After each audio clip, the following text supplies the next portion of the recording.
জাতিসংঘ গত জুলাই আগস্টে বাংলাদেশে সংগঠিত যে মানবতা বিরোধী অপরাধ সেটার ব্যাপারে বিস্তারিত তদন্তপূর্বক তারা একটা রিপোর্ট প্রকাশ করেছেন, যেটা গোটা দুনিয়ার মানুষ এটা জানেন, যেটা অনলাইনে অ্যাভেলেবল আছে।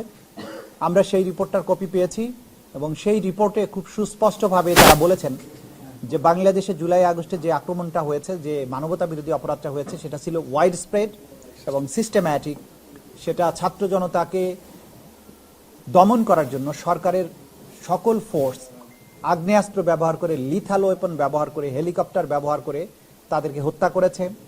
সেখানে জেন্ডার বেসড ভায়োলেশন হয়েছে, স্পেসিফিক্যালি শিশুদেরকে টার্গেট করে গুলি করে হত্যা করা হয়েছে, নারীদেরকে টার্গেট করা হয়েছে। এবং এই আন্দোলন দমনের সময়ে সরকারের যে নিষ্ঠুরতা ছিল সেটা ছিল পূর্ব পরিকল্পিত, সেটা ধাপে ধাপে বেড়েছে এবং সারা বাংলাদেশ জুড়ে একযোগে হয়েছে। এইটার প্রধান নির্দেশদাতা হিসেবে জাতিসংঘ শেখ হাসিনাকে চিহ্নিত করেছেন। তার সাথে তদানীন্তন স্বরাষ্ট্রমন্ত্রী আসাদুজ্জামান কামাল, আওয়ামী লীগের সাধারণ সম্পাদক, তাদের নির্দেশের কথা বলা হয়েছে, তাদের অর্ডারের কথা বলা হয়েছে। এবং ছাত্রলীগ, যুবলীগ, আওয়ামী লীগের বাকিরা পুলিশ এবং অন্যান্য বাহিনীর সাথে অক্সিলিয়ারি ফোর্স হিসাবে এই হত্যাকাণ্ড এবং মানবতা বিরোধী অপরাধ সংগঠন করেছে।